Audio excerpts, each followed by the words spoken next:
Washington to witness the destruction caused when a hijacked plane crashed into the building. Earlier, he described the attacks on New York and Washington as an act of war against the United States. The attacks on America have accelerated the process of self-examination by Muslims everywhere. On September 11th, we were filming in Malaysia. Islam teaches justice, teaches peace, and it doesn't advocate acts of terrorism, acts of violence, acts of discrimination and oppression of women. And yet there are Muslims who can use the religion to commit such acts. This doesn't help the cause of other Muslims who are trying to put forward an Islam that is democratic, that's pluralistic, that believes in justice, in peace, in equality, in freedom. Wherever we went in the Muslim world, we met people like Zaina, frustrated by intolerance and conservatism.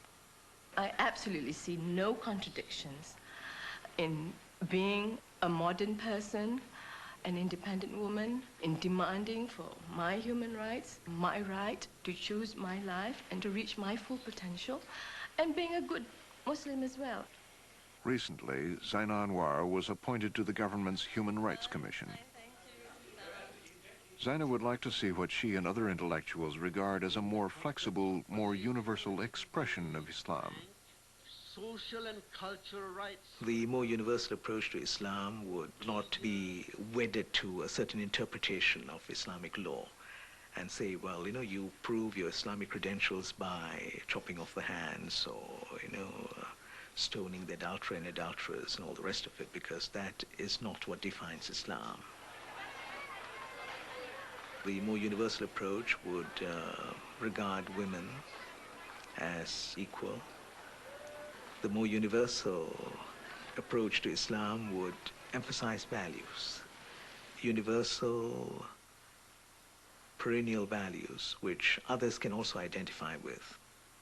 I'm just saying that if you don't wake up and shout and scream and start, educating ourselves about Islam and start having the courage to speak and to challenge and to offer a different view, we're heading into an Islamic state, where our rights and our fundamental liberties, are just going to be chiseled away more and more.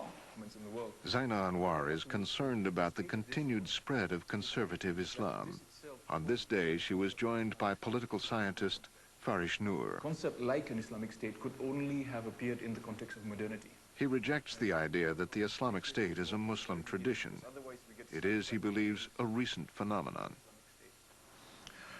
I mean, really, when you look at the history of Islam, Islamic civilization, you see the concept of an Islamic state beginning to take off only from the early 19th century onwards. Prior to the 19th century, the concept of the Islamic state, the very term itself, did not exist. The Islamic state appears at the time when the Muslim world is under crisis, institutional crisis, political and economic collapse. So there is a reactive nature to this sort of politics from the beginning. Now, when I say that it's a modern concept... The popular appeal of political Islam, he suggests, must be seen in terms of social and economic discontent. In the case of practically every Muslim country in the world today, there is no longer a secular alternative to the dominant power, simply because the secular alternative in the 60s was the left, and the left was destroyed during the Cold War. This leaves political Islam as the only alternative for many Muslims in the world today. This is therefore the problem that those of us who work in human rights are facing, because on the one hand, we recognize the sense of frustration and anger from people who want an alternative, but on the other hand, for us, of course, our concerns are that the alternative, in many cases, can be, in fact, much worse than the status quo itself. In February 2002, a group of Islamic scholars accused both Zaina Anwar and Farish Noor of insulting and abusing Islam. Even in Malaysia, the charge carries a sentence of up to 3 years in jail. We as a society want to run our lives according to the teachings of Islam. The problem is that the traditionalists feel that only those trained traditionally in religion have a right to talk about religion. We are saying that if you want to use religion to govern our public lives, then we as citizens of a democratic country have a right to participate in that decision making.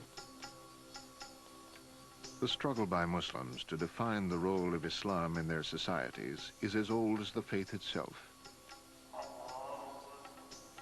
It's a battle over interpretations.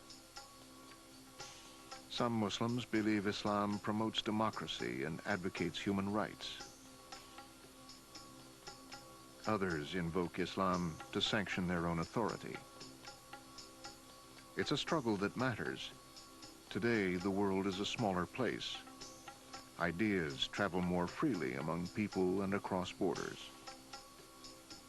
Battles once distant now have consequence for people everywhere.